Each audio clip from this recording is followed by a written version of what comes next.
Yeah,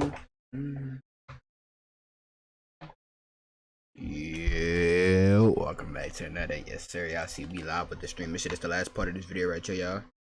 Make sure y'all like, comment, subscribe. I'm seeing that y'all loving it. The part one of this one, it just hit 100 views today. Let me get a W 100 in the comments. Indeed. I bet. Let's hop straight into it, bro. And it doesn't matter if Bitcoin goes down. Hey, don't forget I upload every single day. Stream every day on Twitch. Upload on both of those channels that y'all see. On this channel, it's probably gonna be a stream of video each day. But I'm seeing that y'all like the stream, so it's most likely gonna be a stream tomorrow. Hey, tomorrow we're gonna react to the Sneeko interview on how was it when he was living with the TATE and shit. So we're gonna react to that full thing tomorrow, because that's about an hour. So yeah, but we gotta knock this out the way. Like, comment, subscribe. If you're rewatching, let me know that you're rewatching this shit. Hold on. Down to zero, or it goes up to $10 million a coin. Either way, I'm going to make insanely large sums of money because of my network and because I'm respected and because I know important people. And that's the problem with these crypto kids. They have none of that. Yeah. So okay, we was talking about the crypto topic the last time we left off. Real. A question. You have a lot of strengths. What would you say are some of your biggest strengths and like some of your biggest skills, some of your biggest weaknesses as Andrew Tate? He probably won't say his weaknesses. If I'm at his status and his level at that moment, I wouldn't say my weakness. Even now, I don't think Tate have one. If you do have one, it's not shown. Oh, a weakness, like a weak spot, would definitely be family. It'll be family. And I feel like that's everybody's weak spot, bro. Somebody kidnap your mama and be like, oh, give me this and give me that. I have to. Andrew Tate. I'd like to think I'm pretty all encompassing when it comes to strengths, and I've made sure of that. My father had a saying, which is now my saying, as I'm the oldest Tate. My unmatched perspicacity coupled with sheer indefatigability makes me a feared opponent in any realm of human endeavor. And I stand by that. I do like to believe I'm a feared. I heard that a lot. Opponent in any realm of human endeavor.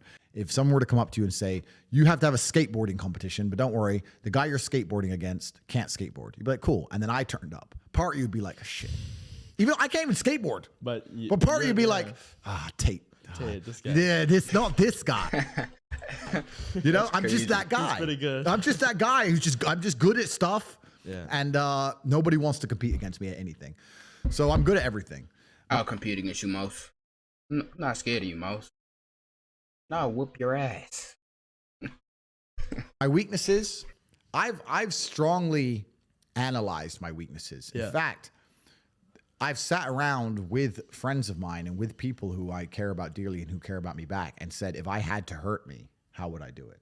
And I say family, and I bet you it's gonna be family. If I decided to do damage to me in my life, how would I do it? Where are my weaknesses? It's been analyzed and talked about and discussed at length. Because you need to do that reflection. You have to know.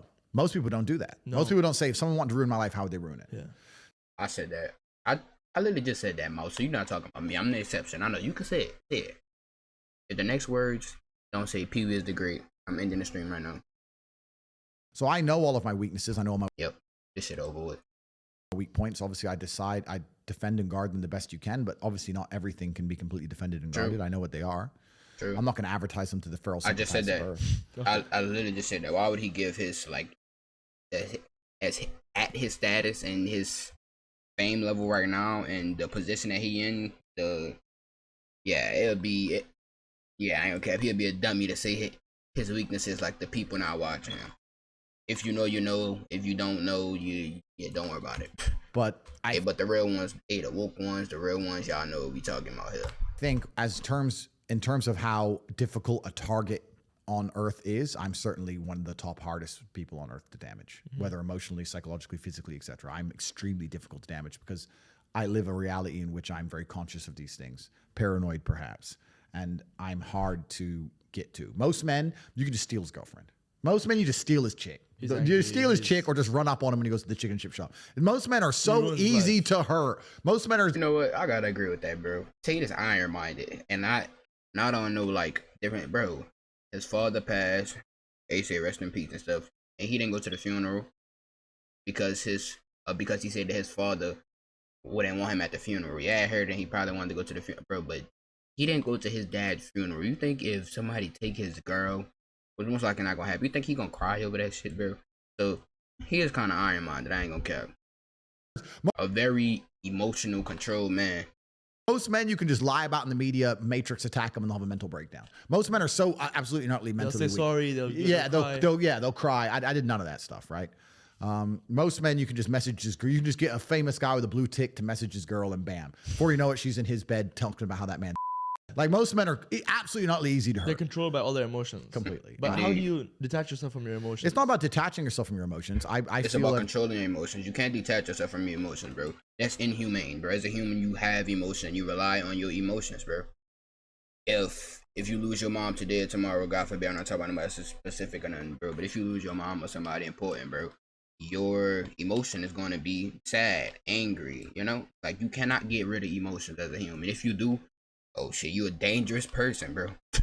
That's why all the school shooters and rapists and shit pop up at once. When men don't control their emotions, it's dangerous, bro. It's dangerous. And y'all see it, bro.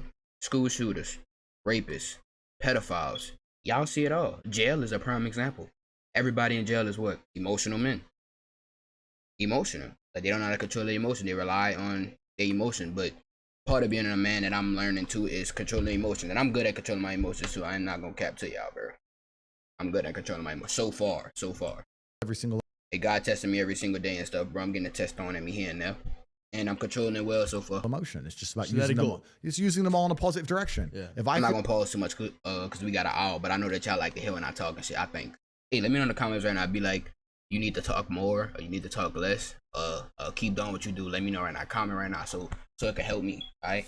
feel extremely happy and excited, I'm going to use that as motivation or energy to do amazing things and do good and work hard. If I feel absolutely depressed and distraught, I'm going to use that as endless energy I do the and same. motivation to do amazing things and work hard. It doesn't matter what you give me. Energy cannot be destroyed. It can only be converted and transferred. It doesn't matter what fuel you give me. If you give me diesel, petrol, kerosene, vodka, doesn't matter what you put inside of my engine. Hard work is going to come out. Absolutely. Success. That's all I know how to do. Yeah. That's all I know how to do. It doesn't matter what fuel you put in my engine. My engine only knows how to do one thing, and that is succeed. That's all I know how to do. Yeah. So it doesn't matter what you feed me with. I'm going to be massively successful regardless. Yeah.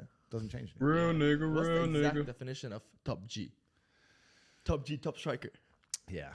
A top G is... It's just a name, you know, because, like, as y'all can see, my head on the screen, that shit said the big fucking Peewee, not the little one. As y'all know that shit, nigga, the big weeby. So it's just a name, bro, you know? I want to put it in the dictionary. Yeah, that's a good... Okay, let me describe what the big wee is first, bro. Tate, shush right now, bro. Let the grown man, let the grown man talk right now. Okay, the big wee, bro. Everybody call me this shit because my dick is big and it's small at the same time. I make that bitch go up and down whenever it want to. It choose what it won't do. It got a mind of its own. It's just a fact, bro. That's why they call me the big wee, not the little one. Yeah, that's probably my new intro. What's good, YouTube? Welcome back to another video.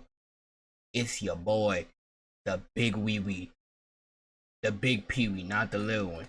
That shit hard. Shit hard. Hey, let me know W intro was that. Top G is a man of impeccable perspicacity and sheer indefatigability who is a feared opponent. In any realm of human endeavor. Correct. That's a top G. That's a top G. The first one was your dad. He was the original top G, the OG. G. Yeah, and I am now the oldest Tate. I have the same name as him. So Emery Andrew Tate II is gone. Emery Andrew Tate III is here.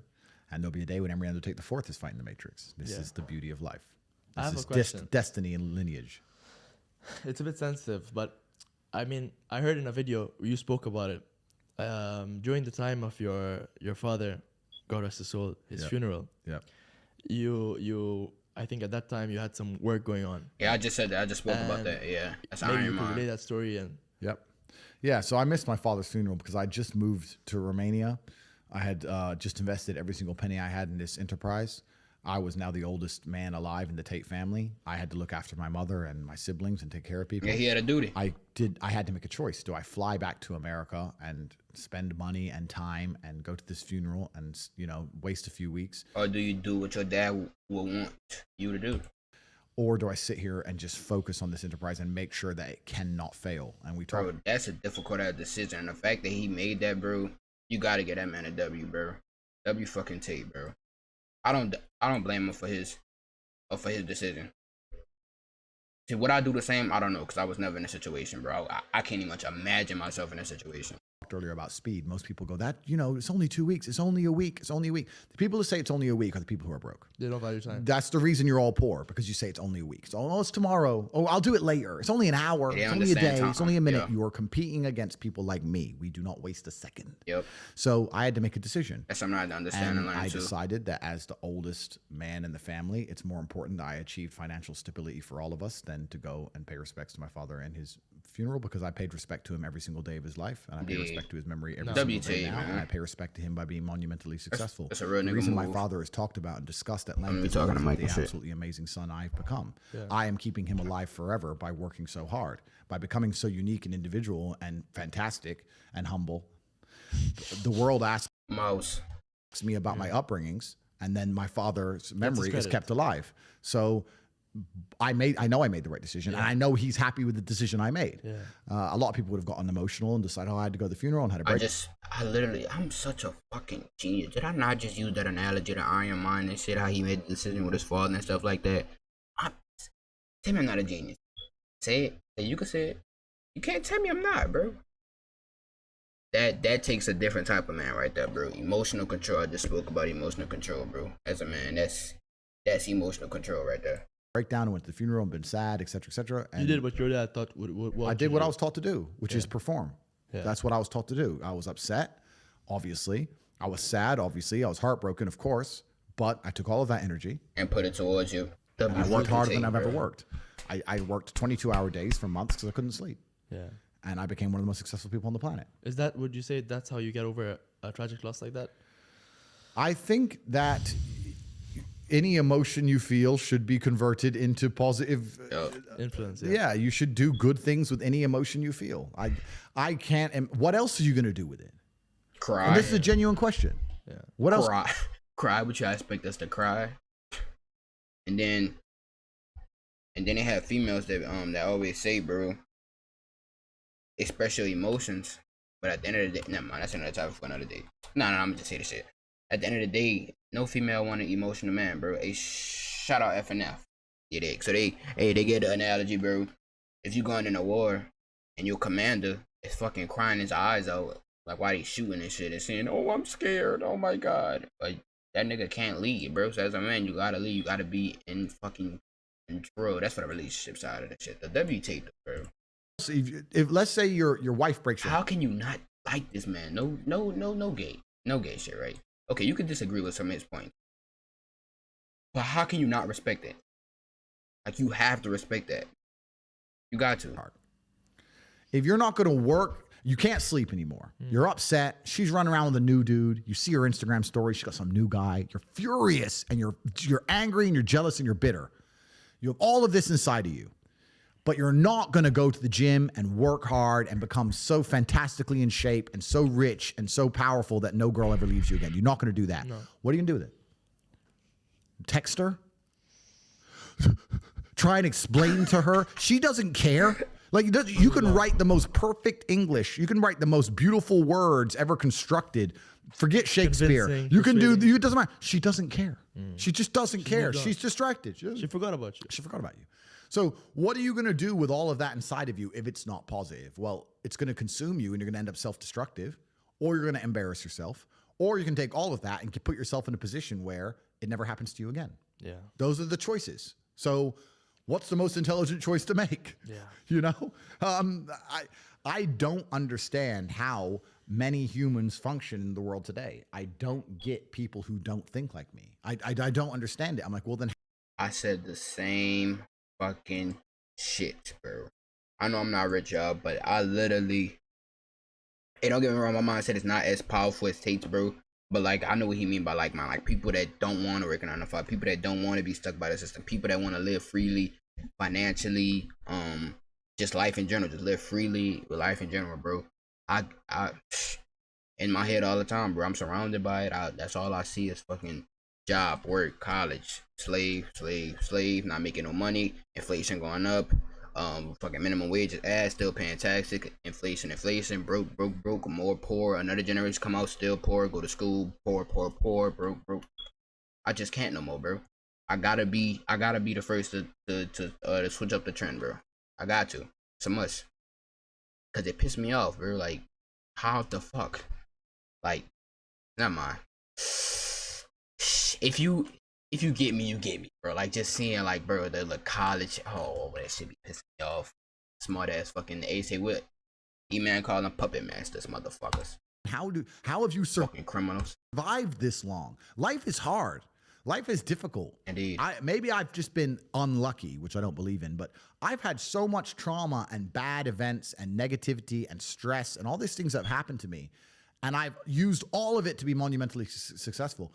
If I wasn't that way inclined with the workload that God put on my shoulders, I'd just be in a ditch somewhere. Yeah. I just would have killed myself by now. Like, I don't understand how people are functioning. If you're not thinking like me and you're going through life with any other mindset, you've been extremely fortunate that God smiled on you and allowed you to sit around most of the time doing jack shit, and you have yet to be punished for that. Yeah. I could never have lived that life. If I was a bit lazy or a bit, you know, or I was a bit of a snake, or if I lied to people, I'd be dead by now. Yeah. Like, so a lot of I feel like, bro, for example, bro, they say I know my situation. I moved to Texas and shit, bro. I'm on my own. I moved away from the crib and shit. I see a lot of Teslas, Ferraris, Corvettes, Lamb trucks, Lamborghinis, all these cars and shit, bro.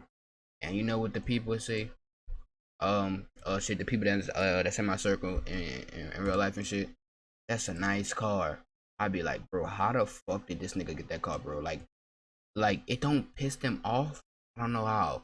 I'm like, bro, I want that car like so bad, bro. Like, I want that car. They'll just be like, and like they'll just accept the fact that they probably not gonna get it, but they don't believe in themselves. So these people are just absolutely and utterly blessed by God that they managed to go through life with such a non-competitive mindset, and they're still breathing. Like, yeah. I don't understand how people can think any other way. Yeah. I've spoken to dudes like, yeah, you know, I had a bad couple months. Why? My girl left me. You've wasted months. You've wasted with a fucking girl that's gonna be with a millionaire anyway, nigga. Months over some.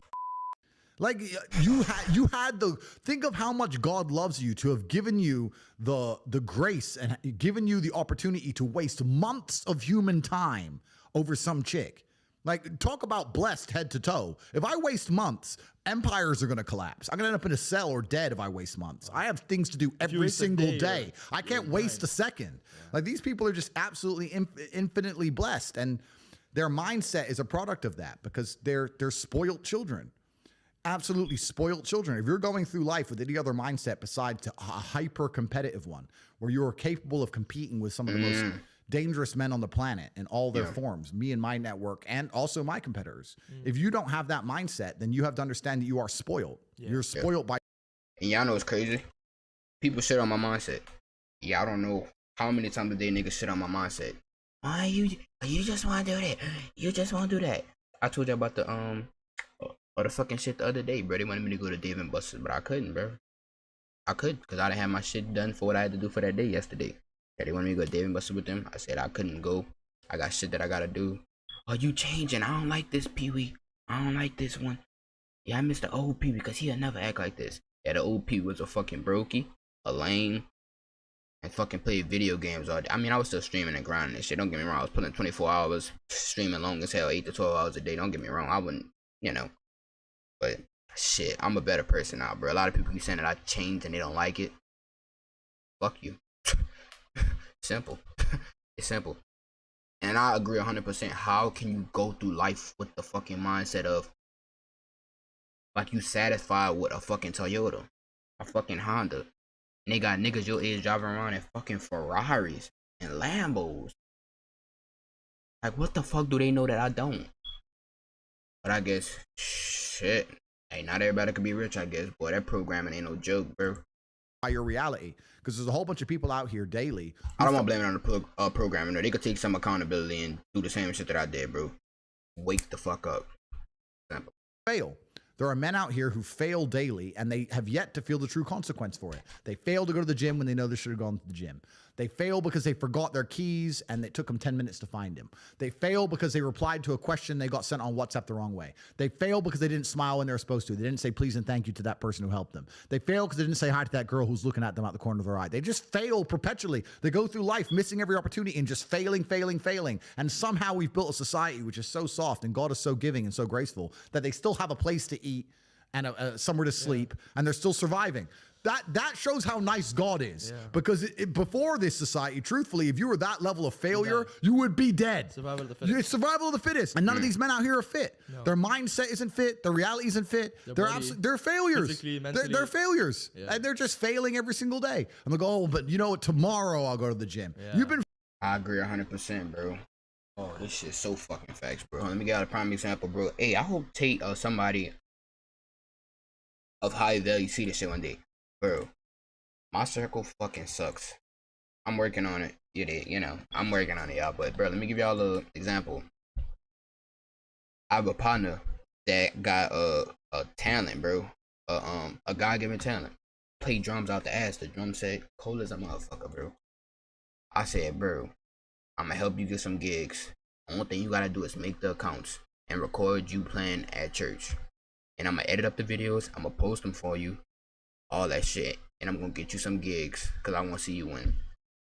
Still didn't make the fucking pages. It's been 2 weeks now. Still didn't make the fucking pages. Still didn't. Hey, if you think like me, bro, DM me. Y'all see the socials and shit. I always say this, DM me. Let's talk. You're failing your whole life. That's all you've done is fail. And then you sit and wonder why people like me absolutely and utterly outcompete you. It is so easy to become a top tier male in the world today because the competition is so ridiculously low. True. I agree with that 100%. I agree with that 100%. A fucking 100%. 2% killers like me and everybody else is amateur. Head to toe amateur. They can't even pay attention to anything. They can't try anything. They're amateurs. And it's really mind-blowing to me because I've tried with all of my computational power to imagine having a mindset different to mine. And I just can't see a reality worth having. I can't see a reality worth living. Same. I can't see how you're going to build a life worth experiencing if you have any other mindset. I'm not even much where Tate at right now financially or none of that, bro. But I still think, bro, Peewee, imagine where you would be, bro, if you had the mindset that you had a year ago about going to college and fucking throwing your life away.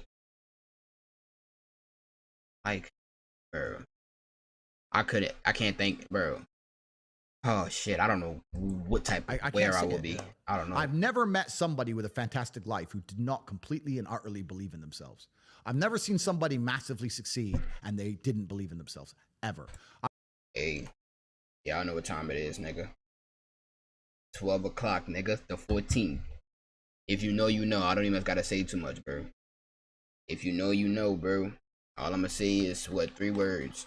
The real world. I've never seen somebody who just allows life to happen to them and become blown off course by some sadness, end up doing massively monumental and important things. I've never seen it. It's never happened. It does, and it's never going to happen because it's competitor. It's like crypto. It's player versus player. Yeah. And there's people like me out here. So when that breaks your heart and you take a few months off and she ends up on my jet and I get rid of her and I don't give a shit. It was because you never took those months off. You were always working.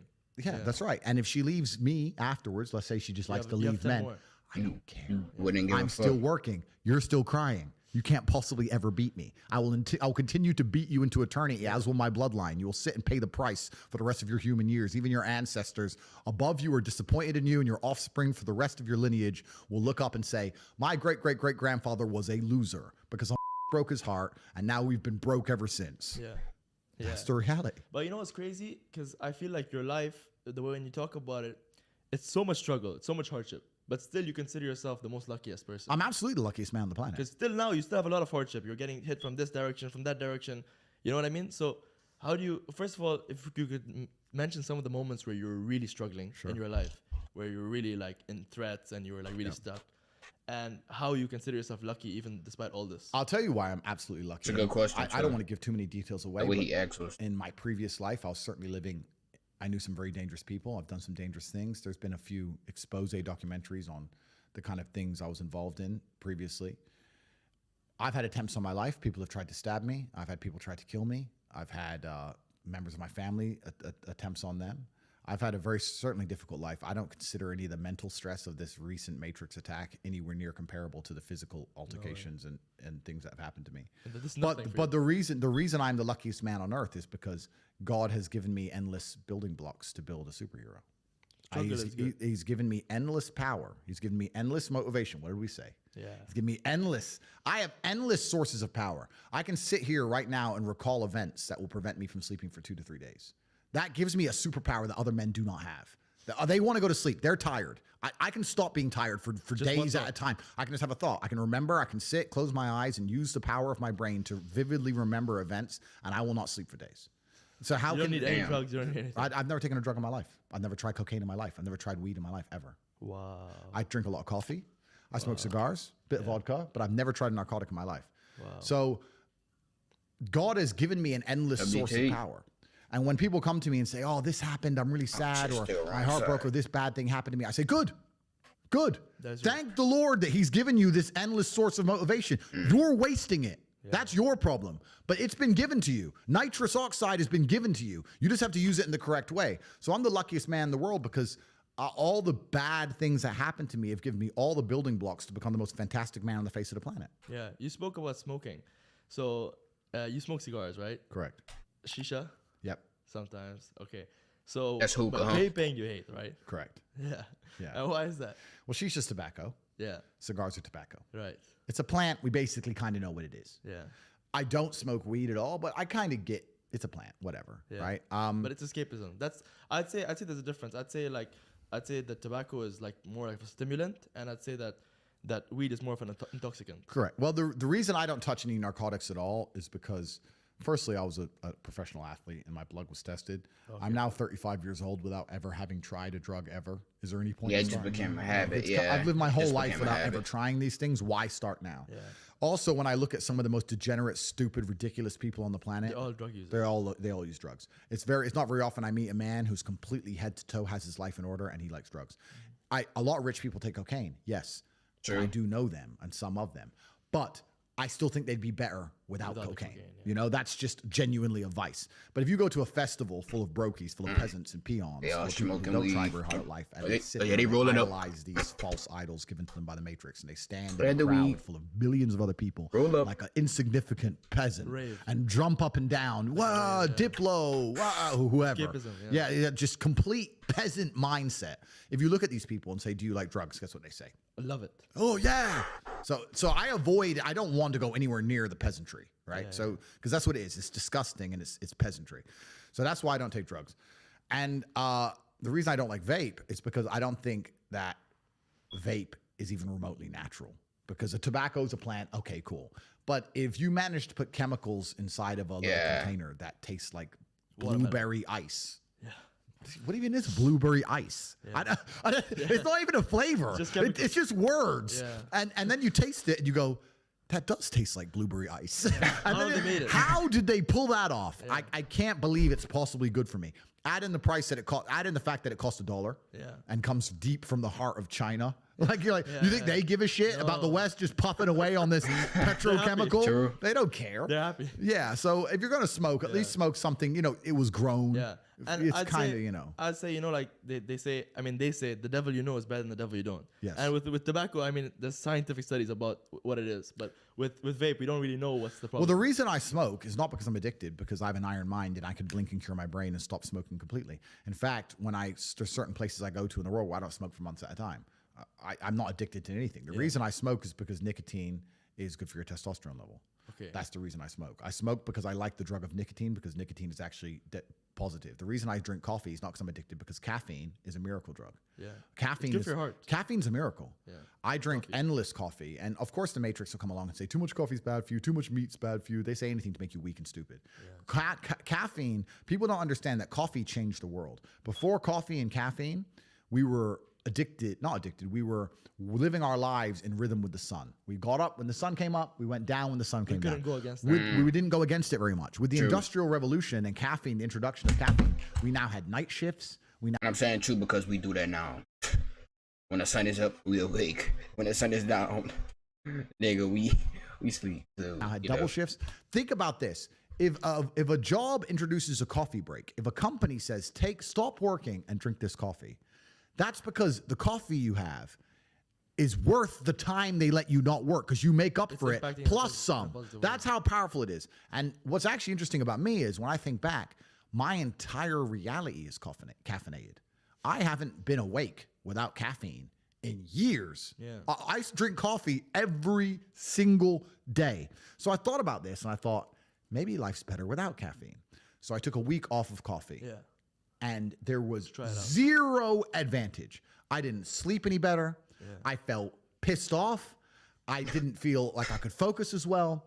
I was more tired, but I couldn't sleep any better. It was weird. I was just like, this isn't me. Now, obviously, I'm still a hyper-competitive individual. I still went to the gym. I still did my work. I'm still the top G. But I didn't feel as good. No benefits. There was no benefits. Yeah. So after a week, I had a cup of coffee, and it was like, the miracle is back. It's develop a coffee addiction. It's fantastic. There's nothing bad about caffeine. I have 10 to 15 coffees a day every single day, and I will do to the day I die. And so just to finish off for my vices, coffee is not a vice. I want the caffeine. Smoking's not a vice. I want the nicotine. These are drugs that I believe are genuinely good for me. The only vice, I guess, is alcohol. And although it looks like in some of my videos I drink a lot, that I can drink a lot. I must have the genetic disposition. I can outdrink almost anybody on the planet. I don't truly drink very often. And you don't get drunk. And I know I'm a professional. So for me to get drunk, it has to be a controlled, closed environment, or I have to have a security team. I will not get drunk in open. Never. It's either in my house with armed guards outside, or it's on a yacht, which it's on a yacht, which is in the middle of the ocean.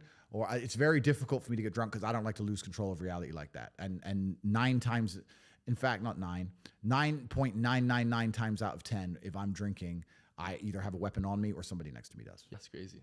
Yeah, but I think you're talking about coffee, but I'd say the one bad thing was like the problem is the more you have, the less effect it gives you. So then the more you need to have. Well, that's what you think. Right. You think it gives you less of effect, but when you quit it, but your body builds a tolerance. No, it doesn't. To it. Nah. I stick to the base. I have 10 to 15 coffees every day. That's what I have every day. It's the same number.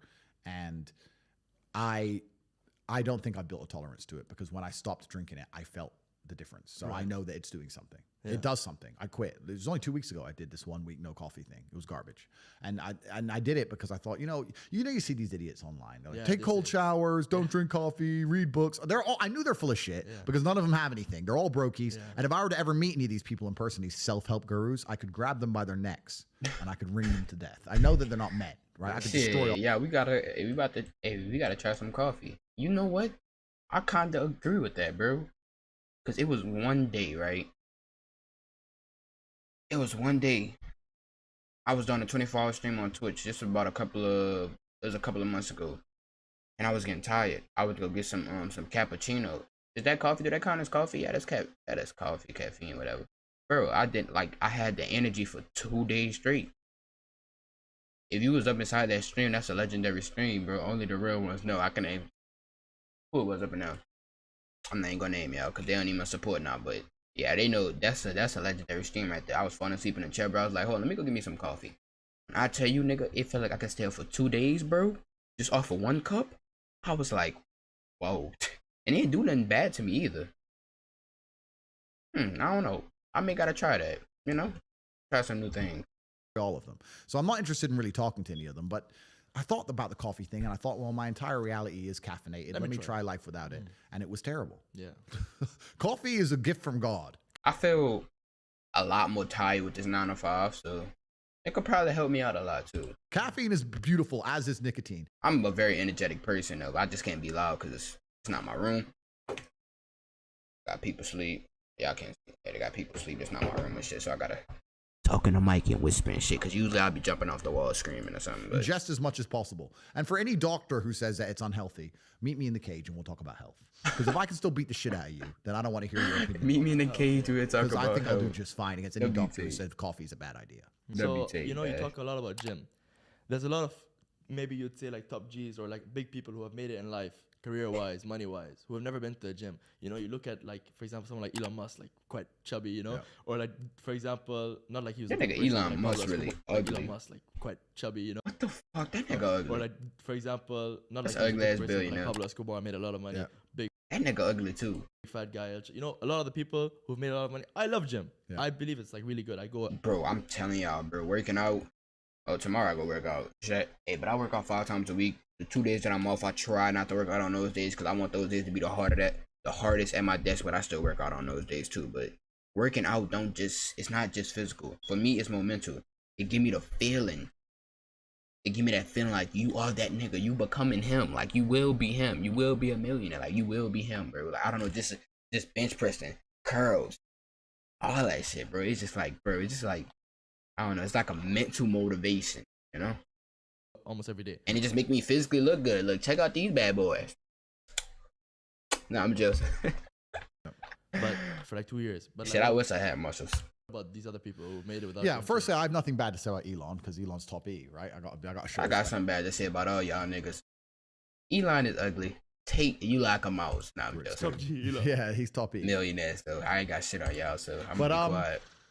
I think that a Take my strong notes body and is a shit. strong mind. Yeah. I think that going Indeed. to the gym is important for your mental health. I just said It that. is for me anyway. Mouse, I just said that. Just said that, Mouse. Now, can I get a shout out on Peewee? He say this all the time on stream. I know you watch my stream. You can say it. Say it. Anyway, I train absolutely every single day. I Why am you trying to be like me? not on any kind of steroid. I'm not on TRT. I'm not on testosterone replacement Trend, therapy. yeah. I'm not on any kind of pill. I don't even take creatine. I don't take protein powder. Nothing. And a lot of people don't believe that about me. A lot of people say, "Oh, you know," because there's pictures of me where I'm a big guy. Yeah. You know, I look a bit skinny in a shirt, but they look at me without a shirt on. They're like, "Wow, you're big. What are you taking, You're bro? ripped, yeah. What are you taking?" I'm like, What's your cycle? coffee, cigars, a lot of meat, Yeah. and hard training. Yeah. And I'm 35 and I've never had a single injection in my body ever. God is my witness. And I say this on podcasts because there's some people who believe I'm not natural for some reason. And it's kind of a compliment, but they believe I'm not natural. And I say this now openly. So if I ever get busted doing these things, you can sit and call me up on it. True. I mean, Logan Paul is a steroid head. He's a big, I've told him before I'll fight him if he can piss in a cup, but he can't because he's massively Oh, you addicted to spoke to him? steroids. Me and him were back and forth. It's a long story with him, and he was kind of cool. And then when the Matrix attacked me, he cucked out and became a complete. But like he's talking about a boxing match. Yeah, you have to pass a drugs test because if I start taking drugs like you are, Logan, I'll be an animal. I'm God's favorite, right? I'm an animal already. Imagine I was taking drugs on top.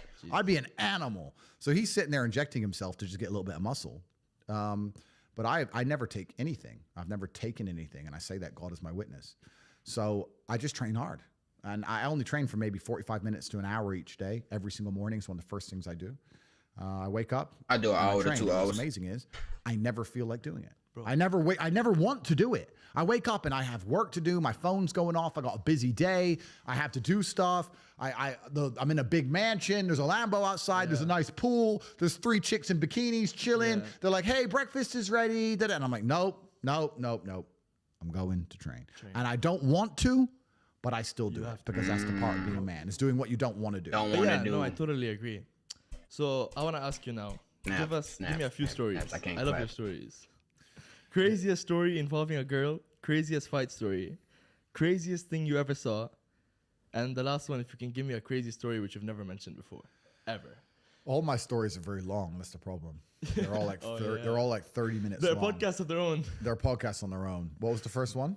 The first one was craziest story involving a girl.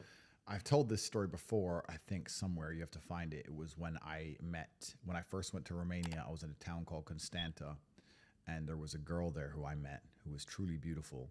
She was Ukrainian, and to tell the story properly is so long. It takes half an hour to get the context. Okay, should we skip that one then?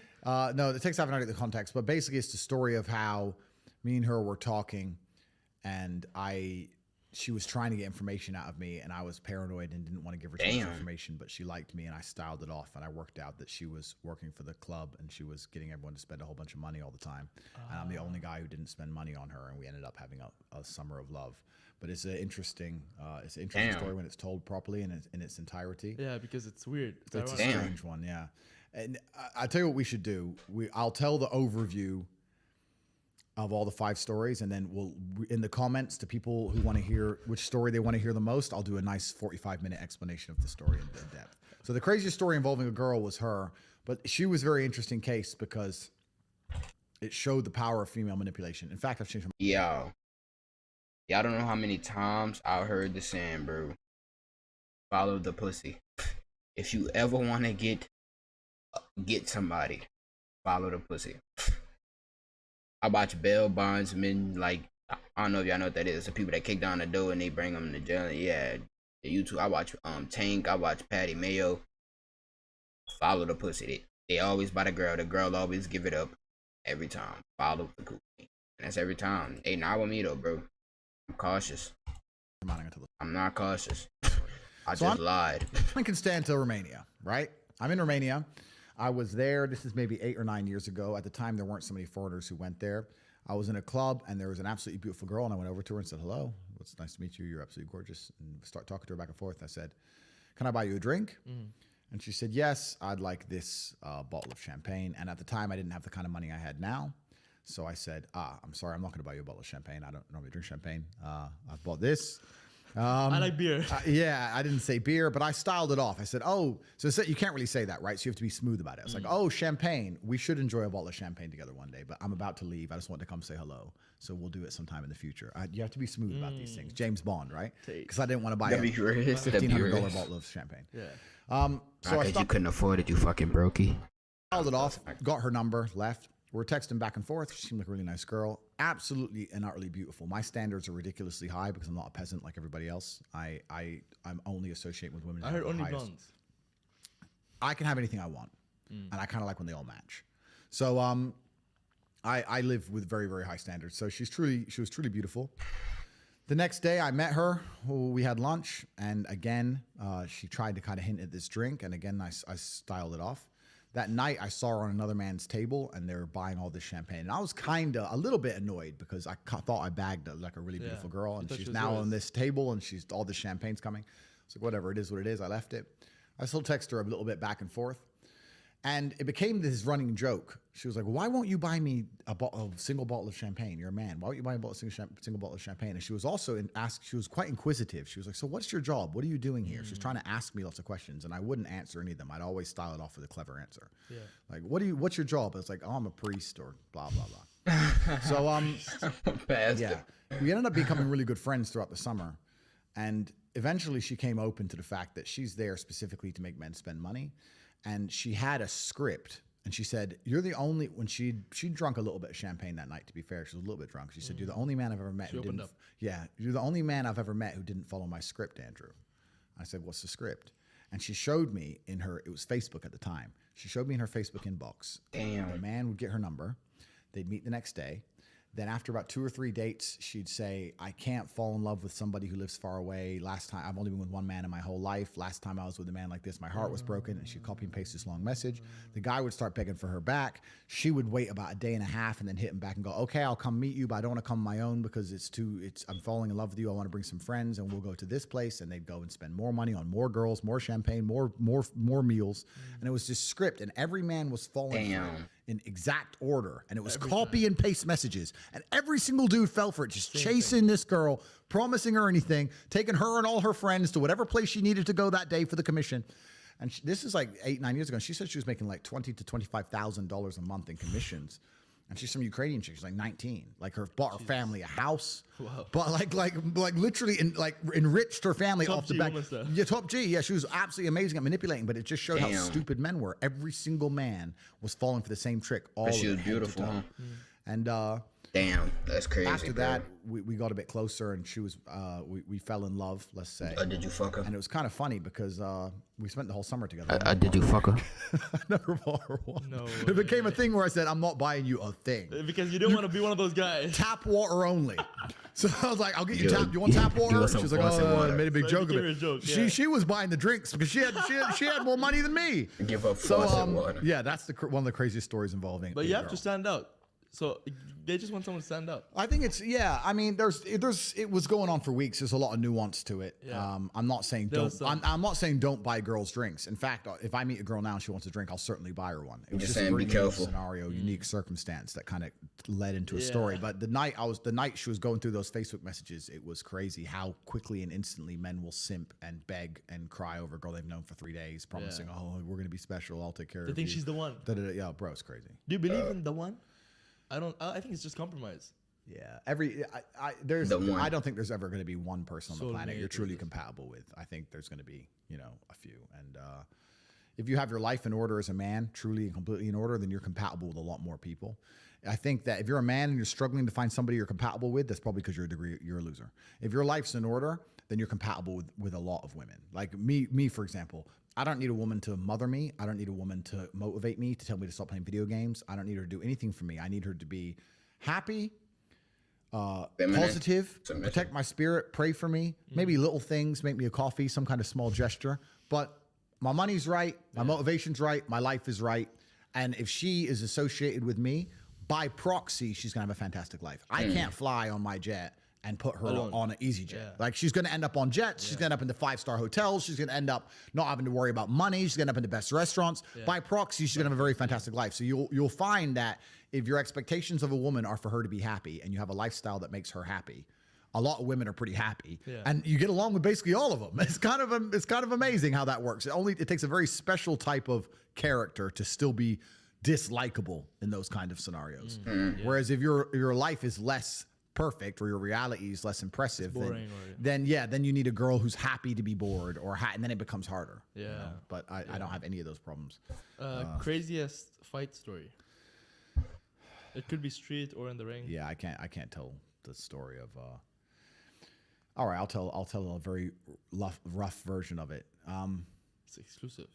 Yeah, He's I smart. missed a lot of details. I was about 24, I think, and I can't say why, but I had a problem with this guy, and we were arguing. Sorry, wait, was this during the kickboxing time? I was kickboxing, yeah. Okay. But I was also kickboxing doesn't make money like boxing, right? When you're kickboxing, I was like one-time world champion. You're making like 30, 40, 50 grand a fight, but you're fighting like twice a year. And it's I mean, towards the end, I was getting 5-6 fights a year and I was doing better. But when you're fighting like twice a year and you have to pay your coach and your taxes, you're living in London, you're not rich.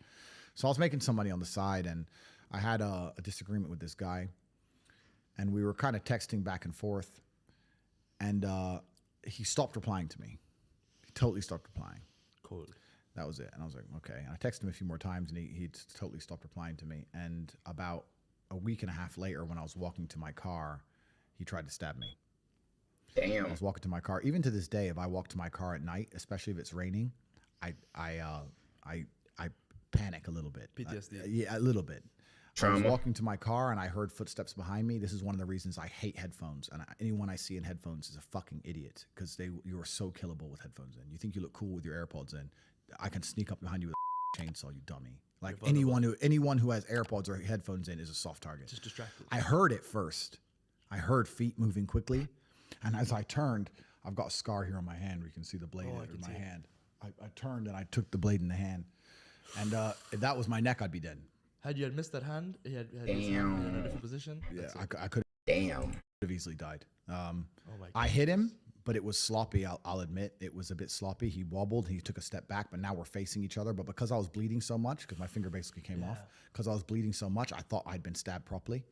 Okay. And I ran. But I could have been dead. And the only reason I'm not is because I heard him coming. I didn't see him coming. And that's why to this day, if I sit. Yeah, I know what's crazy. Tate said this a while back, and I stopped, bro. The way I moved after I heard him say that, bro. See, I don't look at Tate as an influence. I do.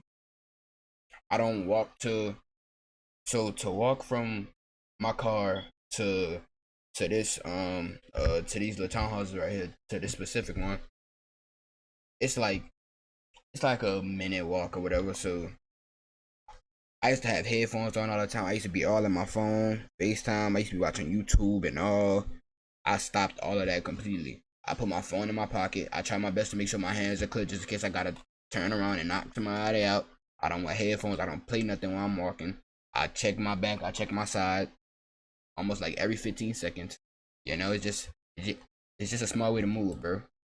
And I see somebody with AirPods in, I feel nervous for them. If I can't explain it. Even at work, when I got my headphones on, even though that I got both of the doors closed. So at the job, right, there's a door all the way on that side, and then there's a door. Okay, that door on that side stay closed, but it's unlocked, so anybody can walk through there. and then they got a door on this side, but it don't got no handle on the opposite side, but they got a handle on this side. So I closed this one, and that's the door that's right by me. Nobody could get in unless I let them in from this side, and most people don't know about that though. But I still keep one headphone off like this, because I got the headset, so I keep one headphone off like this so I could, you know, so I can still hear and shit like that though, bro. It's a smart way to move though, for sure. I get anxious. It's like seeing somebody touching a chain, about to touch a chainsaw. Like you're like, whoa, don't do that. When I see somebody and they're like,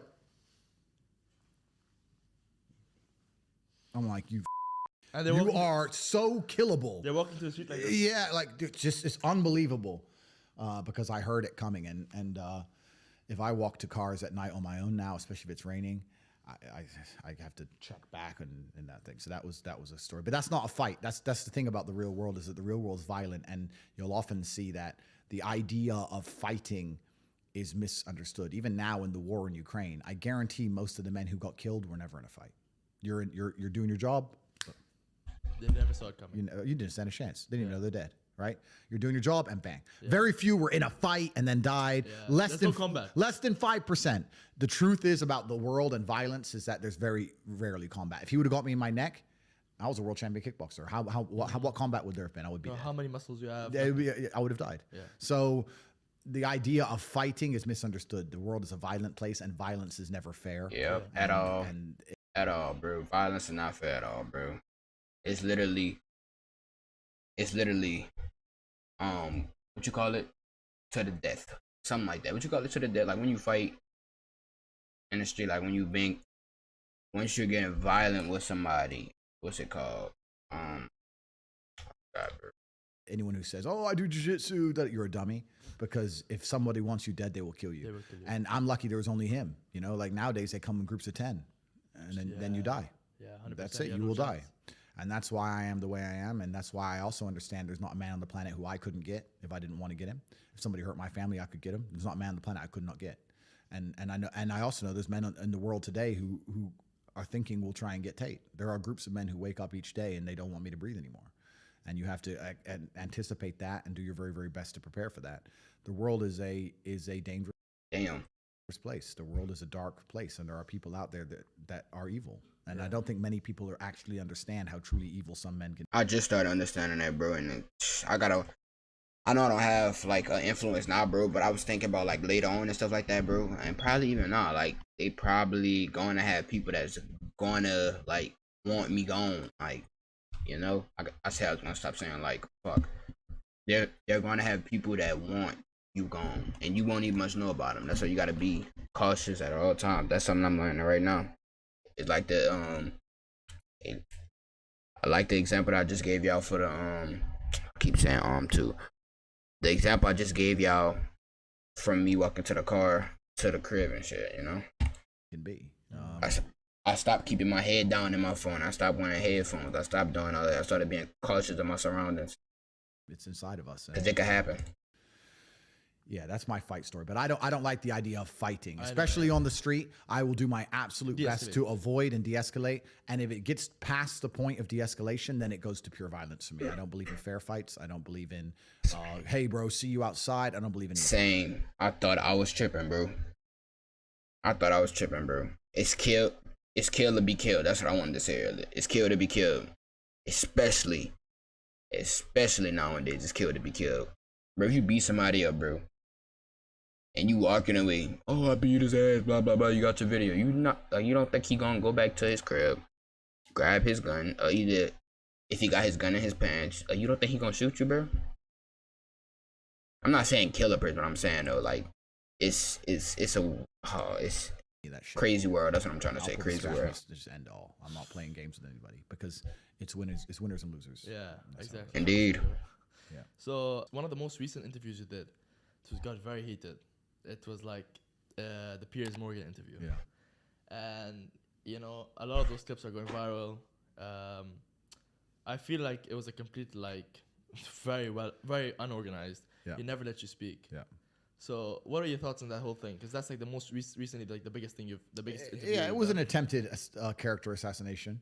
99.6% of all of the comments on the video are positive towards me. Commentate W. Yeah, commentate W. So 99.6%, I know that because the War Room analyzed it. So it was a PR win. I was deliberately softer than I could have been. I could have destroyed him. But the Matrix is looking for new reasons to attack me, and I'm not going to give them rope to attempt to hang me with. So I knew that that was a Matrix-led attack. Because you were very silent. Yeah, it was a Matrix-led attack, and I adjusted accordingly, and it turned out to be a massive PR victory for me. Yeah. So thank you very much, Piers Morgan. I win. Did it well. I win. Yeah, you won. Why would you? That's why you agreed to do it, right? You knew you. I knew it was a trap. Yeah. Yeah, I knew it was a setup, of course. Like your dad said, I let their lies. Yeah, I allow manipulation to find out where my enemy wants me to go. Then I use my mind to break the trap and punish the perpetrators. That's another one of his quotes, and he's absolutely utterly right. I still do that to this day. I'll sit and watch the news head to toe. I'll watch it. New variant. Hey, if y'all watching right now, you made it this far. Make sure you like, comment, subscribe. Let me know that y'all made it through the full video. I want to know if there's actually people watching the full video. Let me know right now, bro. I'm fresh off the 9 to 5. Well, 2:30 to 10:30 in my case right now. Y'all know we grinding and stuff like that. We about to hop on Twitch right after this, bro. Like, comment, subscribe, and let me know if you made it to the end. I want to see if there's actually people that watch the full things. If there's people that watch the full thing, I probably won't even know because y'all don't comment nothing. So let me know if you made it to the end, bro. Man, let me know. Be afraid of the new variant. By the way, Tate just telling stories right now, so it's not none that I could really opinionize, you know, none I could really agree with, disagree with, you know, opinion. Well, he just getting stories. The only thing I can say is like, damn, that's crazy, bro. Like, you know, so that's why I'm kind of like, not really, you know, that's comment why I'm quiet right now. Okay, let me see here. Let me watch this head to toe. I'll watch all of it. I'll understand. I allow manipulation to find out where the enemy wants me to go. That's what they want you to think. And because if you don't know where they want you to go, you might end up there on accident. And you don't know where you should be on the other side. Correct, right? If you completely ignore the enemy's attacks to manipulate you, you might end up where they want you to be on accident, right? So I watch it. What do you want me to believe? Let me watch it. Okay, I understand. This is what you want. Okay. Bullshit. Damn. Next. I'm not doing that. I'm the opposite. Completely. You have to allow manipulation to find out where your enemy wants me to go, and then use your mind to break the trap. So I allow people to try all the time, so I can understand their aims and goals very, very effectively. I have to understand exactly what they're trying to get out of me so that I can make sure that they fail. Yeah. So, you know, we talked a lot about your dad on this podcast, and you've talked about him a lot. But about your mom, what role did she play in your life? My mother's a fantastic mother. Yeah, she was. She's still alive. Still alive. You still see her? Yeah, absolutely. Yeah, I take care of her. She's rich now.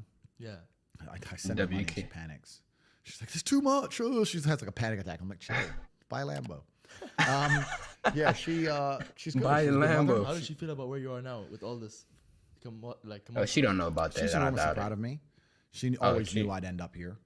You know, I remind her of my dad. She knew who I was going to be. Revolutionary. Yeah, but she was enormously proud of me, but she doesn't ever give me any kind of advice in any way. No.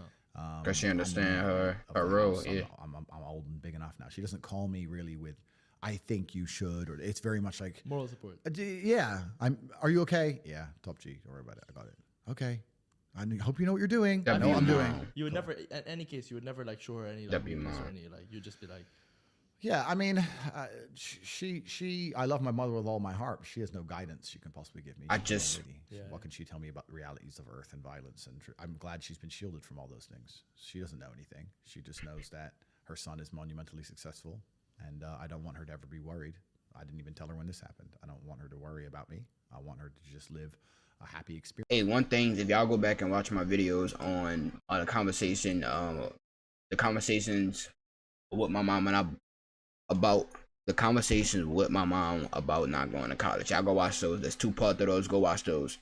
I told my mom, and I said respectfully, a woman cannot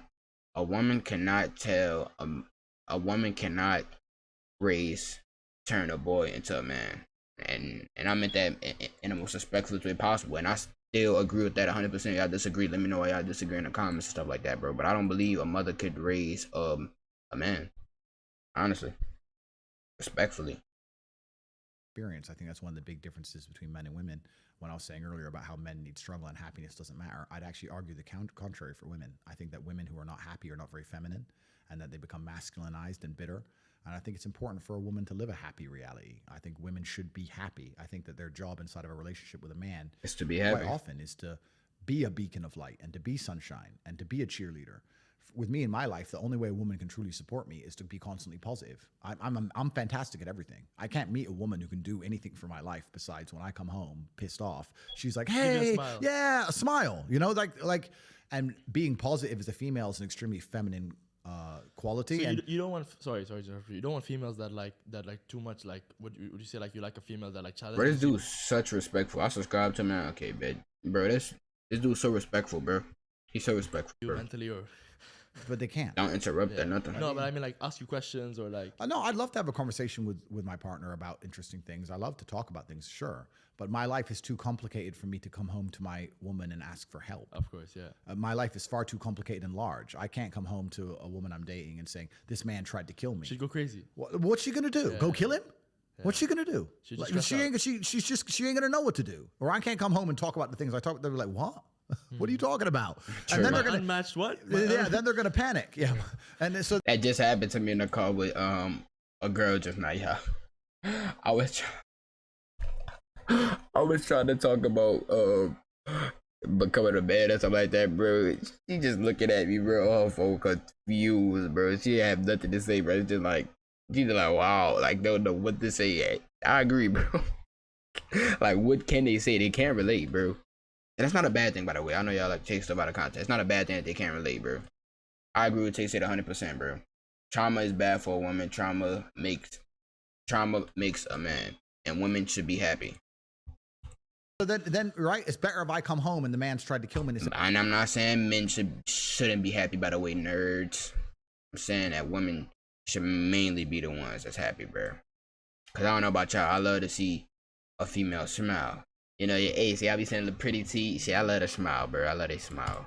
So what happened to you? And I say, I don't want to talk about it. And they're just like, oh, I'll take care of you. Do you want coffee? Do you want tea? That's just better, right? So I think that a woman being positive and being happy is a very feminine quality. And I think that men like happy women. And I think women should try and live happy experiences and happy lives. And I'll never have conversations with my mother which will make her unhappy. Even if something bad was happening or I had trouble or I had problems, I would never sit to my mother and complain. I would want my mother to live as happy and stress-free as possible. Peace of mind, yeah. As opposed to my boys or my team. 100%. I come and say, well, yeah. My mom be calling me too, y'all. She be asking me, am I alright? I'd be like, yeah, I'm just, I'd be like, hold on, what I say? I'd be like, yeah, I'm just conquering the world and stuff, you know, adorning men stuff. And then she'd be like, boy, go sit down. She'd just be laughing and stuff like that. But little did she know, I'm serious. The world is mine. Nah, I'm joking. Nah, but I agree 100% with that, bro. Get moving. Yeah. It's different. Yeah. So it's hard for them to relate. Again, when we talk a lot about money, I want to ask you, how much is enough money? Like, because I know right now, you know, I don't know how much you're worth. I don't know if you reveal that. Guess $300 million.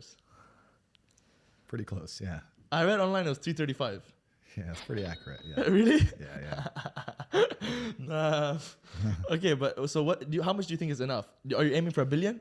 Or like, are you happy now? Are you cooling? I want 999 million.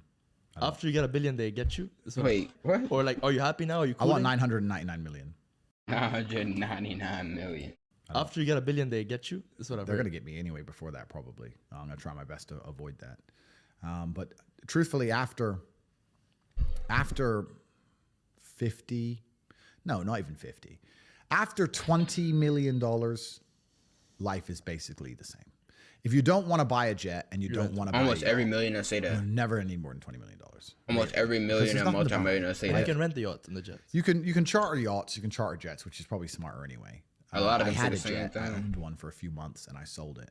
And the reason I'll never buy a jet again, They can track it. all these on Twitter are tracking them. That's Top what- G's jet. I'm not having it tracked. Bernard Arnault, the LVMH guy, he just sold it now. because I don't want everyone knowing where I am all the time. Yeah.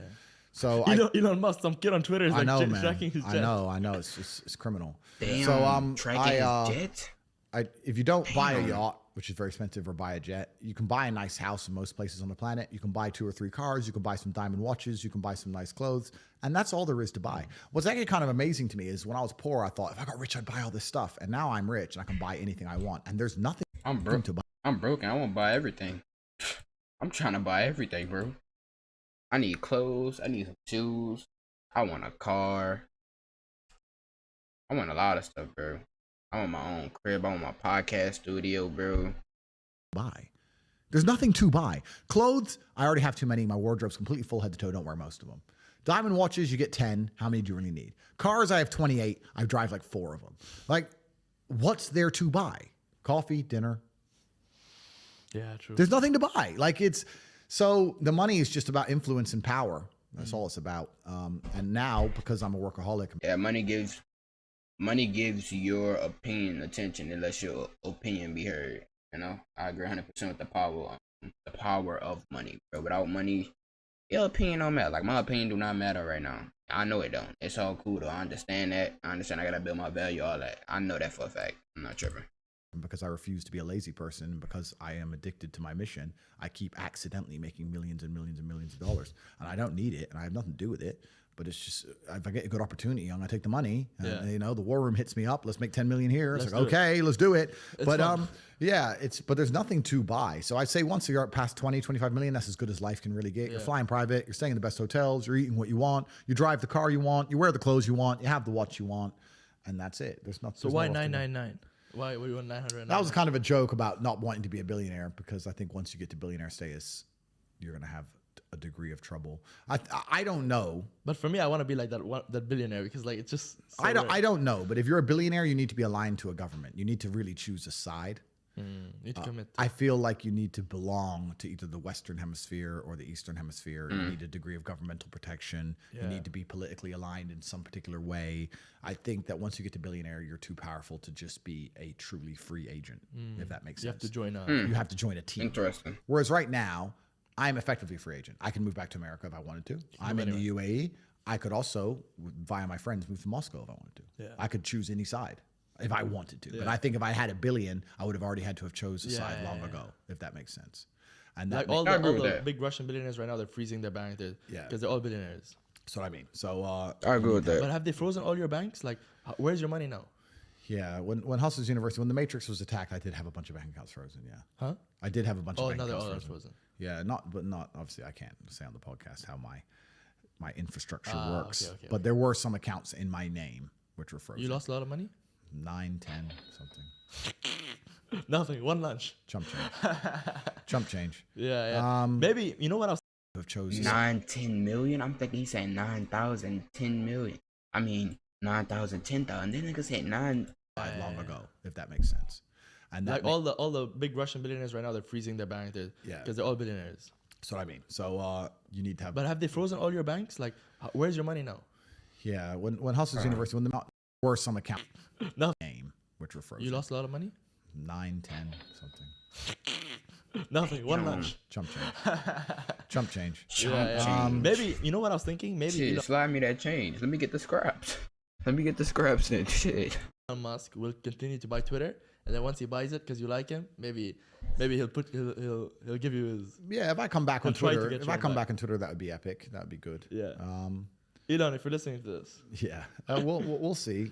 God has a plan. But why don't all the people who have been like censored or like removed, why don't they all join one platform? Because I feel like everyone's joining different platforms. Like when like Trump has his own thing, you know, you're quiet on Rumble, someone else is on another platform. I get it. If they all joined one, I feel like that would be really strong. Well, I feel Rumble, where I am now, which is rumble.com/Tate Speech. I think they're the only video alternatives to YouTube. There's a lot of Twitter alternatives. Yeah. You have Getter, Truth Social, Parler. You have all these ones. But I think that for video, there's only Rumble. Okay. I'm now rumble.com/Tate Speech. I think that Rumble's going to go to the moon. I think they're going to take serious market share. It's certainly a stock to buy. It was $10 when I joined. I got up to $13, $14. Wow. The stock. It's tanked in the last 3 days because the Wall Street Journal has started printing loads of bullshit articles doing a Matrix attack. Yeah. This podcast might come out retrospectively, so it might be at a different time. But as it stands at the current time we're filming, so it's gone down to like $6 or $7, which is a fantastic buy because it's going to go up to $50. I think they're going to take massive market share from YouTube personally, because people are tired of the censorship and they're tired of the one version of events. They're tired of the single pole, the one polar world, and they want to see opposite points of view. And people are starting to understand that if they can control all the information and control the narratives, and they can control reality. That's why I call it the Matrix. Yeah. If all of the news you read is written by one person and they don't allow opposing viewpoints to exist, then they control and create a reality which is not real. And that's why I call it the Matrix. They sit there and they tell you this is true, this is true. Anyone who says it's not true is deleted. This is the only version of reality we're going to allow to exist. And they're purporting a false reality into our minds to control us. That's why it's called the Matrix. And this is a bit random, but as we're wrapping up, would you grow out the hair? People always, like, some of my biggest haters, it's kind of crazy. I get insults, right, from the people who dislike me. Yeah. And they go, hey, but you're bald. And I'm like, but no, but genuinely imagine the intellect level of somebody sitting at home, right? They have no money. They have no. Hey, nigga, I don't call you bald all the time. I just see you like a mouse. That's why you my dog, mouse. You my dog. You my dog. And I know we gonna meet up and shit. And stop calling me broke. I know, nigga. I'm broke and what else? Keep getting on my ass. I'm not a hater, by the way, either. Connections. They're not successful. Oh, damn. They're objectively unattractive. They're objectively damn. Nigga, I'm healthy. I work out. And they're obese. And they're sitting there looking. I'm not fat. Nigga, I got a full pack right now. Looking at a man. I'm just who's Google man on the planet. Physically in shape. Oh, he not talking about me. He talking about the Twitchers. Desired by all the females he could possibly ever want. Everything that strong net. Oh yeah, The Real World dropped today. Work, multi-millionaire, living a dream, and going. He's bald. But you're bald. Like, it's just it's amazing to me. What's crazy is I'm not bald. I shave my head. I can grow my hair out like you if I wanted to. Oh, okay. I could grow my hair out, no problem. I shave my head. Yeah, I've told the story before on other podcasts of why I did that. But I just think it's truly amazing how stupid some people are. Like truly how dumb you must be. And to watch all my content and say, he's teaching so many things. I can join Hustlers University or join The Real World or join the War Room and get close to this man and his organization, and I can have a fantastic life. And instead of doing that, you sit and think, he's bald. Yeah, I don't think I'm bullshitting right now. I'm reacting. I said reacting. I'm responding to all y'all comments right now. For all the people that's commenting on the videos, I'm responding to y'all comments right now, you know? While I listen to Mouse. like, how dumb. I felt bad for asking the But question. how dumb are these people? Yeah. Like and unfortunately, the law of averages ensures that half of people are even more stupid than average. Yeah. And that's just the way averages work. So there are some extremely stupid people out there, and they just are uninterested in even progressing their own lives. There are people out there who genuinely exist, and you could take their hand and hold their hand and try and walk them through life head to toe, and they'd still just find a reason to bring the horse to water. But you can't make it drink. Some people just are born to lose. Yeah. And no matter what you do, they're just born to lose. And those are the people who insult me. Yeah. The people who insult me are completely and utterly born to lose. But do you think that these people who are like less intelligent or like more happier, and I feel like intelligence sometimes and people have spoken about this who are like fast intelligent, where it's like the more intelligent you are, the sadder you will be and the worse your life will be. Yeah, they say ignorance is bliss. I think it's two ways. I know what you're saying. Ignorant people can, to a degree, be happier in certain scenarios than others.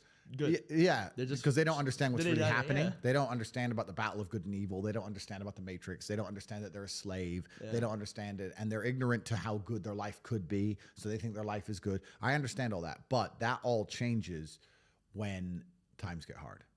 Because those people are not happening to life. Life is happening to them. And they are subject to circumstances. Correct. I'm not subject to circumstance. No matter what happens, I can change country. I can fight against a wind. You are the circumstance. I can disappear. I am the circumstance. Tate arrives and circumstances change. Whereas these people cannot do that. The circumstances dictates their life, and on a long enough time scale, especially in the world we're currently living in, I think that things are going to get a lot harder for these people, and they will see soon that ignorance is not bliss because they cannot pay their heating bill. Whereas if they were less ignorant and paid attention, they'd be able to be living in a mansion. You talking about inflation? Like me, with heating on full blast. So this is what happens. And inflation is a motherfucker. I talked about this on the Foreign Pill podcast. Make sure you go to the podcast and shit, bro. Y'all don't understand, bro. I make $12 an hour, right? Most meals now are $9.99. Or damn near $12. At the end of the day, an hour of my slaving at the job is one meal. It's getting worse and worse, bro.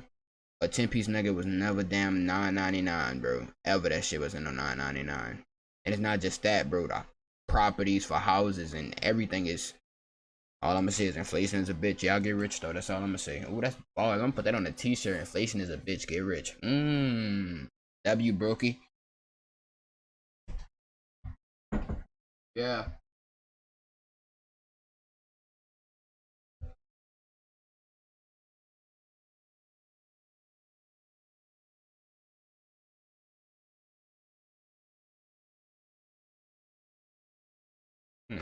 Interesting. It's good until it isn't, being ignorant. And also, I don't think God rewards ignorance.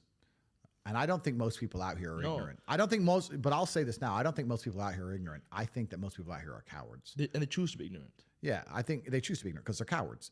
They pretend there's no battle. They pretend there's no fight because they're too scared to fight. But most they're trying to go against reality. Shit, sign me up for the never mind. Yeah, y'all go watch E-Man Gazi, new video that I dropped today. I reacted to it on this channel right here.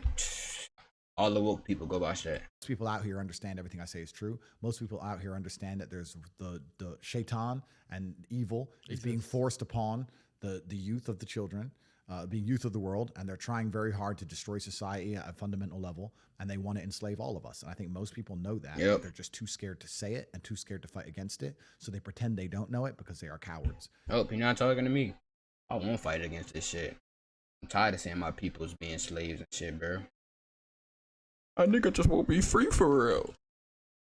Nah, but all jokes to the side though, I can't even much help other people without helping myself first, so that's step one for me. Get rich, nigga. Ignorance is not our problem. Phase one. Cowardice is our problem. And I'll say one thing. This battle that we're currently embroiled in is not a battle that anybody can avoid. When God and Satan themselves decide to fight for the morality of humanity as a whole, it's a monumental fight, which is one of the largest fights that has ever taken place anywhere in the known universe. And it's not something you can just hide away from. You can't be an ostrich and put your head in the sand and ignore the two titans of good and evil fighting. You have two choices. Either you understand what's happening in the world today. Hold on, y'all. I gotta read this Hustlers University message real quick. So y'all see me on my phone. That's why I'm reading this shit, you know. I mean, y'all would have got the important message too. Y'all would have got the new news if y'all was inside this shit, but brokies. Brokies. And you're on the side of good and you're fighting against the Matrix, or you've accepted all the Matrix programming to pretend that there is no battle, and then by extension you're going to end up fighting against your own mind. And you're going to be in a fight either way. Your mind's either right and you're fighting externally against the enemy, or you've accepted the Matrix programming and you're fighting yourself, fighting against your own depression, your own anxiety, fighting against your own struggles inside of yourself. You're going to fight anyway. There's no way to avoid this. So you have to make a decision. Do you want to have control of your own mind and control of yourself and fight for God and fight on the side of good against evil? Or do you want to accept the evil programming, fall down a hole of degeneracy and fight against yourself and self-destruct and implode? That's your choice to make. But I think the intelligent choice is to fight against evil. Well said. Yeah. No, why is he stealing my words? Can you not steal my words? I subscribe to you. So you should be saying, you should not be stealing my words. To make, but I think the intelligent choice is to fight against evil. Yeah. No, but definitely, I definitely think that was right. And on a last note, it was good though. Otherwise, I wanted to ask you actually real quick, two questions. Sure. One about the tattoos, if you could explain them. Yeah. And number two, I heard you. I saw some videos that you dabbled into making some music. Yeah, I mean, it was funny. Yeah. You want to comment on that? Yeah. So I have one tattoo. It's a snake. It comes down here. It's a snake, and we have like a Japanese samurai mask. I'm the cobra. The mask is like my father guiding me towards battle. That's what this tattoo was. I had it done in Thailand quite a long while ago. While he was alive? Yeah, he was alive. It took me three 12-hour days. It was pretty boring. I just sat there and drank Chang. Just drinking Chang, getting my tattoo. When it was over, I never even put any cling film on it, nothing. I just went straight, started jumping in the pool, jumping in the ocean, riding motorbikes. I just left it totally, was fighting with it. Everything is totally fine. So that was that. Music, yeah, I was messing around with music for a while. I only did that because that nigga music ass. I knew a guy who wanted to be a musician. And I'd meet him and say, how are things going? He'd go, bro, nearly finished my song, gonna finish my album, and we're gonna make a lot of money. I was like, cool. 6 months later, I'd see him, how's things? Hey, bro, almost done with the album. I was like, it's been 6 months. An album. Yeah, but you don't understand. You got to mix the track. It takes time. Mixing a track. Okay, we have computers. What, 10 minutes? Okay. Two days. It's been 6 months, bro. Like, and I sit to him and say, it can't take this long. You're just smoking weed. You're not working. And he's like, no, you don't know. So I thought, okay, I'll make a track. So I made a song. He made the proof. And hit a guy up, got a beat, got a mic. I know I'm not talented. Yeah. Talked, blah, blah, blah. I made a song in 2.5 hours. Damn. And I started releasing these songs I made in 2 hours, and it was just to spite that guy, just to teach him a lesson about how speed works. Bro. It's funny because obviously not because of my musical talents, but because of my influence everywhere else. I got millions of views on my videos. Yeah. So I beat him. Yeah. So it's like, how By many views far. you got? Yeah. 0. And it's not because the songs are good, not because I think I'm a musical genius, but Because you're Tate. because I'm Tate. But yeah, they're like an hour, Yeah. 2 hours. I threw them together, and it was just a lesson in speed to, WT, man. make sure that I wasn't making any mistakes. And he was telling me it genuinely took I genuinely do not see what's not to like about Tate, bro. For all the people that dislike Tate, let me know why y'all dislike him in the comments. For all the people that like Tate, let me know why y'all like him in the comments, bro. Me, I have nothing negative to say about this man. Like, literally nothing. Shit, he helping me make money. I'm inside to hate you, as they would say in the UK. I'm inside to hate you, getting bread and shit, bro. This shit helped me out, bro. Change my life around completely, bro. I'm becoming a new man. months. I knew he was wrong, but the only way you truly Well, I'm know is becoming a man, not a new man. to Saying. do. So it's like this has to be a lie. So I made a song in 2 hours. I made a video in 3 hours, and boom, boom. From 9 a.m. till 1 p.m. Bang, millions of views, done. And he's still talking about his album. He's probably still talking about it today. Probably doesn't even exist. Comes Be out ready. tomorrow. Yeah, be ready. It's coming. My life is gonna change. Yeah. Well, what is like a day in your life look like? What are your daily habits that you do to make your day good? Do you meditate? Do you do affirmations? No, I don't meditate. I don't do affirmations.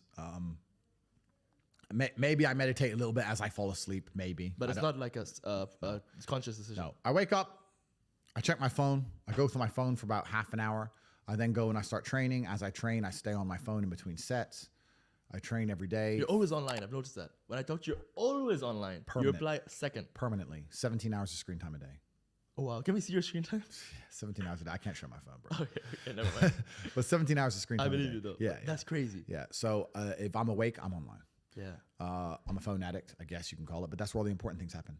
Yeah, I have an you empire. need I have an empire that spans across 25 countries. Like I'm on my phone. I know that for peace of mind, I should use my phone less. I don't want peace of mind. I want chaos. You and want war. conquer. I want to conquer the earth. Yeah. Genghis Khan did not want peace of mind. Yeah. If he did, he would have stopped. I don't want peace of mind. I wake up, I train, I stay on my phone, then I begin working. I'm doing a podcast now. If I'm not doing a podcast, or if I'm not driving, or if I'm not fighting, I'm online. And I live my entire life online. If I'm awake, I'm working. If I sit to have shisha tonight at 9 or 10 p.m. and there's a whole bunch of hot girls around and my brother's there and we're all chilling and we're talking, I'm doing all of that while I'm on my phone. Yeah. I am working at the same time. I can easily sit and manage a multi-million-dollar empire and talk to some bimbo at the same time. Yeah. I'm not an idiot. It's not hard. Yeah. I work. But when you wanna- All I do is work. All I do is work. I don't know how else to say it to you. People meet me and they're like, "I'm surprised. I thought you'd be like this. I'm surprised how like quiet you are and you're just working." Correct. I have a very, very large and vast empire across huge swaths of the world and different industries. And anything I've ever wanted, if I want a beautiful female or a Bugatti, another one, or $100 million or whatever, I'm going to get it via my phone. So I work. That's who I am. It's what I do. In fact, a video just released on YouTube, and it was from here in Dubai, and it's 12 minutes long, and it was behion the scenes of Tate. And I it's a just saw camera guy. Yeah. Dubai, Tate in Dubai. Yeah. And there's one of the comments on there is, "Wow, Andrew's always on his phone." You're in the desert. You're on a table with like 5 girls, and you're literally sitting like this. In that video. Correct. I work. If I'm awake, I Damn. work. From the second I'm awake, first thing I do is check my phone. Hey, you gotta get right then, Peewee. Gotta get right. Last thing I do before I close my eyes, I'm on my phone. I am working. Yeah. That's all I do. And you run on like very low sleep hours, yeah? I probably sleep 4 to 5 hours a night. I don't necessarily recommend that. I know some people need more. It's actually interesting. I sleep like 4 to 5 hours a night, maybe average, for like a week and a half, 2 weeks, and then I'll get to a point where I just need to sleep for like 15 hours. Wow. And I'll sleep a bunch, Yeah. and then I'm back. You catch up, yeah. And then I'll go to bed at 3. Reset. I'm back up at 8. Go to bed at 4. Up at 8. And then, but after a few weeks, I'm like, okay, I need like a day where I sleep. And I put my phone in airplane mode so that people, when they're messaging me, they know I'm not getting it. Because Yeah. if they're coming through and I'm not replying, people panic. Yeah. That's how much I'm on my phone. Jesus. I'm on my phone so much that if messages are being delivered and I don't reply within 10 minutes, people start panicking. Is he okay? Have they got him? Have they got him yet? Christ.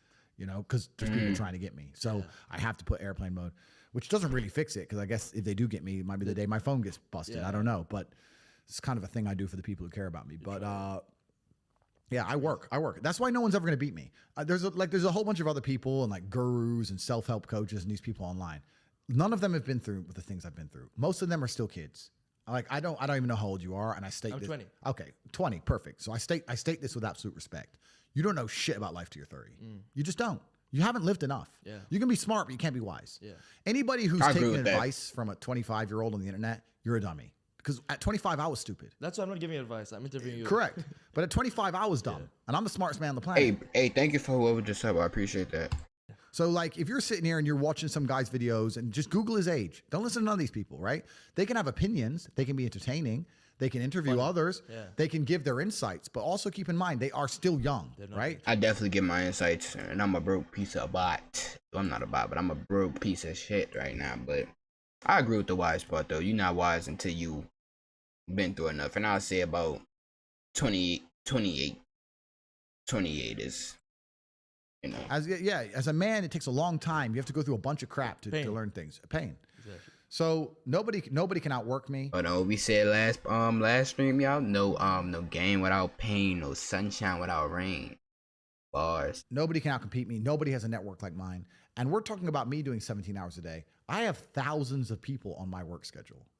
Like I have 100 people who work for me directly. I have thousands of people inside the war room and 170,000 people inside of Hate You, who if I were to send them Hate you. a message would do it. People I know, how do you conquer the algorithm? How do you do this? How do you do that? The number of hours of work which is done per day in the name of Tate is immeasurable. It's incalculable. It's 5,000 people. Well, let's do the math. 5,000 very competent men doing 17-hour days in the name of Tate. No one's ever going to beat me. The internet is mine. I own it. If you go on TikTok for 10 seconds, it's me. It's Tate Talk. True. It's the same with Instagram Reels. It's all mine. There's no competition. Nobody, doesn't matter how big your ad spend is, doesn't matter what marketing agency you go to, you will always lose to me for eternity. Until the day they finally put a bullet in my head, I own the world. And I will continue to own the world. All of it is mine. And anyone who thinks that I get to the top and slow down is a fool, because I do the absolute opposite. I will crush all of my competition for head to toe. There isn't even any competition. There's nobody on my level. And I'm still outworking all of them. Yeah, but when will you stop the work and take a step back? I don't want to. I don't want to. No.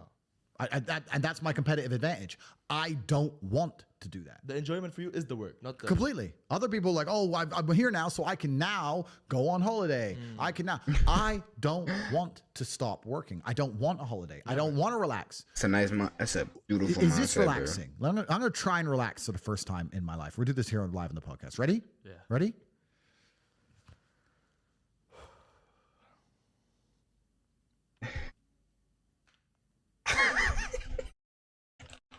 Am I supposed to want to do that?